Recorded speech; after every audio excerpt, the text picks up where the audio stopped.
இது என்ன ஆயிடுச்சு அப்படின்னா சவுத் சைடு, அதாவது தென் பகுதியில் என்ன இருந்ததுன்னா திராவிட மதம் சொல்றாங்க, சில பேர் தமிழர் மதம் அப்படின்னு சொல்றாங்க. அந்த திராவிட மதம் அப்படின்னா சிவன், திருமால், கொற்றவை முருகன் இந்த 4 கடவுளை வந்து வழங்கிட்டு இருந்தாங்க. நார்த் சைட்ல இருந்து என்ன ஆகுது அப்படின்னா 3 மதங்கள் உள்ள வருது. என்னென்ன மதங்கள் அப்படின்னா ஆசீவக மதம், புத்த மதம், ஜைன மதம் அப்படின்னு சொல்லி 3 மதங்கள் வந்து உள்ள வருது.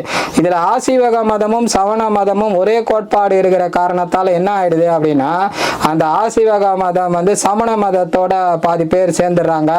ஆசீவக மதத்தை சார்ந்தவர்கள் வந்து நிறைய பேரை வந்து கொன்று குவிச்சனால ஆசீவக மதத்தை சார்ந்தவர்கள் நிறைய பேர் புத்த மதத்தில் சேர்ந்துடுறாங்க.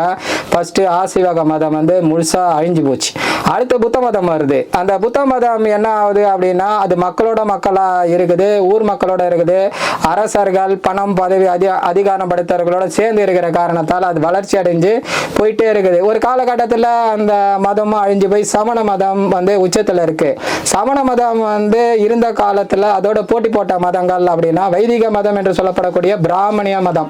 அந்த பிராமணிய மதம் தென்னாட்டுக்கு வரும்போது அது வந்து என்ன ஆகுது அப்படின்னா திராவிட மதத்தோட சேர்ந்து இந்து மதம் அப்படின்ற ஒன்று வந்து உருவாகுது. அதில் சமயக்குறவர்கள் 4 அப்பர், சுந்தர், சம்பந்தர், மாணிக்க வாசகர் அப்படின்னு இவங்க 4 பேர் வந்து பக்தி இயக்கம் ஒன்றை வந்து தோற்றுவித்து அதை வளர்ச்சி அடைய செய்து என்ன ஆகுது அப்படின்னா சமண மதம் அழிஞ்சிருச்சுன்னு சொல்றாங்க. இது ஒரு காரணம் தானே தவிர இது வந்து முழுமையான காரணம் அப்படின்னு வந்து சொல்ல முடியாது. ஏன்னா சமணர்கள் என்று சொல்லப்படக்கூடியவர்கள் வந்து ஊருக்கு வெளியே வாழ்ந்திருந்தாங்க. அவங்க ட்ரெஸ் இல்லாமல் இருந்த காரணத்தால் ஊருக்குள்ள போகும்போது பெண்கள் அவங்கள பார்க்கறதுக்கு வந்து அச்சப்பட்டாங்க. அவங்க வரும்போது கதவை சாத்தினாங்க. இதனால 4ஆம் வட்டத்தில் சமண மதம் வந்து அழிஞ்சு போச்சு அப்படின்னு வந்து சொல்றாங்க.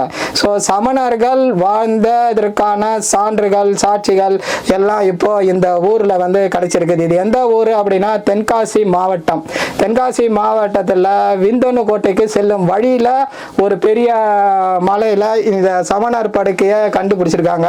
ஒரு வரலாற்று நிகழ்வை வந்து இந்த ஊர் மக்களும் சமூக ஆர்வலர்களும் சேர்ந்து, சமூக பற்றாளர்கள் எல்லாரும் சேர்ந்து இந்த இடத்துல வந்து சமணர்கள் படுக்கை இருக்கு, அதனால இந்த மலையை வந்து குடையக்கூடாது, அழிக்கக்கூடாது என்று போராடி இந்த சமணர் படுக்கை வரலாற்று சின்னத்தை காப்பாற்றி நமக்கு வந்து கொடுத்துருக்குறாங்க. ஸோ இந்த சமணர் படுகை அப்படின்றது இதுதான். இதுல ஒரு 5 சமணர் படுகை வந்து இருக்குது.